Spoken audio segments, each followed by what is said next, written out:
Good Cahirlic, I'd like to begin by wishing everyone a happy Bridget's Day and first day of spring. And I know the Cahirlic's already mentioned that it is an auspicious day, and I hope better times ahead for everyone as we enter the month of February.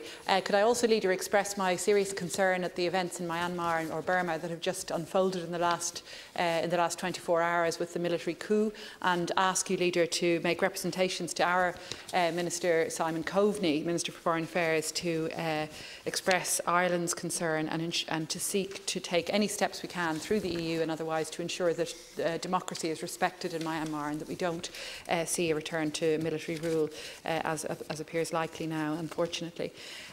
Could I also, Leader, just ask for a debate on zero COVID in this House? And I note that today at 1:30 the Independent Scientific Advisory Group are launching a people's campaign for zero COVID, and the case has been very eloquently made by some of my Trinity colleagues, including Professors Tomas Ryan and Aoife McLysaght, who've called for a very clear strategy of crush, contain and chase. They've set out very clearly how it can be done. We all know the examples in other countries, and public support for stricter measures is clearly evident, as we saw from the Sunday Business Post poll yesterday. My own party leader, Deputy Alan Kelly, last week put forward Labour's plan, an aggressive suppression strategy, a national aggressive suppression strategy, incorporating many of the elements of a zero COVID strategy, and addressing the issues that government spokespeople keep raising about the lack of practicality of a zero COVID strategy. I think people are increasingly frustrated by hearing government spokespeople saying it's not practical to have zero COVID. Why is it not practical to implement an aggressive suppression strategy, and yet practical to keep us in rolling lockdowns, keep people confined within 5 kilometres from home, deny children the right to return to school, deny even children with additional needs the right to school? Why is that more practical than the sort of active border management measures that Deputy Kelly put forward, and indeed some of which have now been taken up by the government? And can I just say things have changed very rapidly. I think all of us are now very conscious that the vaccination, and I didn't interrupt any government spokespeople, and I don't. I'm courteous in this House, and I would ask people for similar respect from others. Could I ask for similar respect from others? Can I just point out, Senator, if you want to interrupt, you have to ask permission. Okay?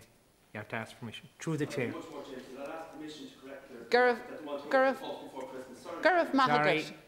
Through the chair.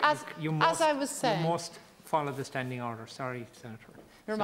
As I was saying, we all are conscious now that there are going to be a much more delayed vaccine rollout this year than we had anticipated, that we see new and dangerous variants coming in, and that the case has become much stronger over the last month as we've seen those extraordinary and deeply devastating levels of COVID transmission. The case has become much stronger for an aggressive suppression strategy. The concern, I think, that many of us in this country, indeed most people in this country have, is the absence of any clarity from government as to what the alternative is if they are not to embrace zero COVID or aggressive suppression. What is the government strategy beyond 5th March? What is the government strategy for managing or suppressing COVID until we see full vaccination? Not likely now, we know, until much later this year than we had hoped. So I'm asking you, Leader, for a debate on government strategy and specifically on zero COVID or aggressive suppression strategies. And could I finally, Leader, just mention the issue of childcare in particular? We know the childcare sector has been valiantly remaining open in the last few weeks for children of essential workers,